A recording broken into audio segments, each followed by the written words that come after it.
My simple guide to macros, or as most people like to know them as macronutrients.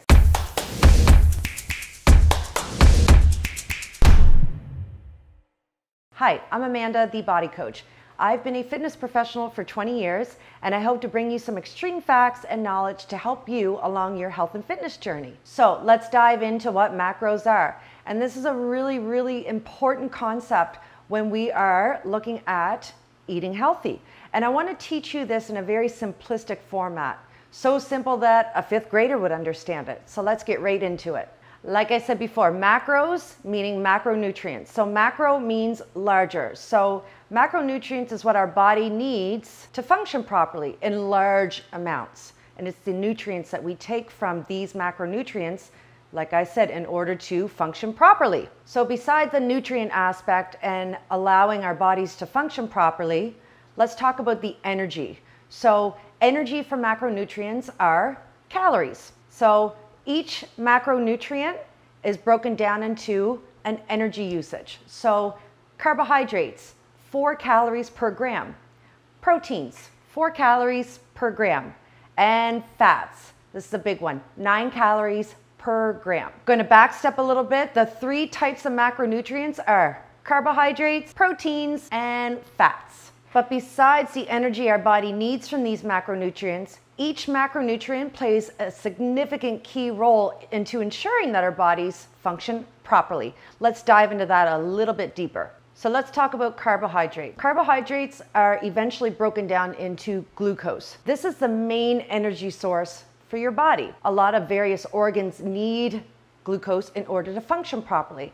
I'll just touch on one, the brain. The brain needs glucose in order to function. There's 2 types of carbohydrates: simple, easier for your body to break down for energy or glucose, and complex carbohydrates.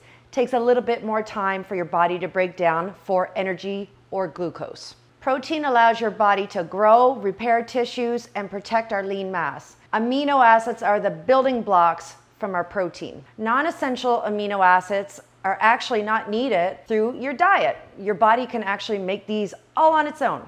Then we have our essential amino acids required through our diet. Let's talk about fat. So fat plays a few different roles, but 2 of them that I'm going to share with you is it helps cushion our organs, and it's another source of energy.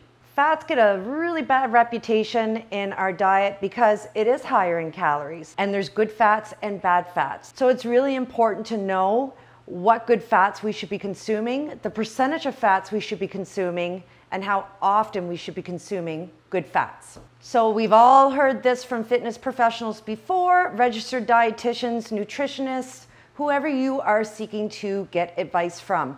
Macronutrient splits, what is it? So there's a lot of general macronutrient splits out there for how to lose weight, how to gain lean mass, very sports specific macronutrient splits. And I think it's really important and vital to get really great information from a reliable, educated source. So macronutrient splits should be customized based on an individual, what their goals are, what the long-term and short-term goals they're striving to achieve, and to make sure that it's safe, effective macronutrient splits that's going to support their overall health and wellness. That is key. So fitness really uploading itself onto the social media world, it's so easy to get wrong information. There's a lot of misleading information, facts, fads, and fad diets that are steering people in the wrong direction, causing a lot of bad food relationships and very unhealthy health and fitness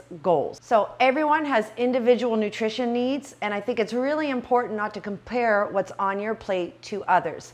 Seek really great advice, and knowledge is power. I always like to look at macronutrients in this little saying. You have your go, your grow, and your glow. Coming back to knowledge is power, I think it's really important, especially we're very social. Even if you're not, everyone likes to go out and treat themselves and go out for a night and eat out. And I think it's really important. The more knowledge you have about macronutrients and what overall nutrition does for you internally and externally, the better off you set yourself up for success. And I think it's really also important not to categorize good foods with bad foods. You should have a very healthy relationship with food. When you have a really great knowledge of what you're eating, food for fuel, and food to essentially survive, we need food to live. It sets you up for success from a long-term sustainable approach, because we want to develop really healthy relationships with food. We don't want to look at food as good or bad for us. I think in terms, it all goes within a moderation approach, and I think that's extremely important. This is just a tiny layer of massive amounts of information on macronutrients and caloric intake and nutrition alone. If you'd like to get started on your nutrition goals and get some customized information on macronutrients, reach out.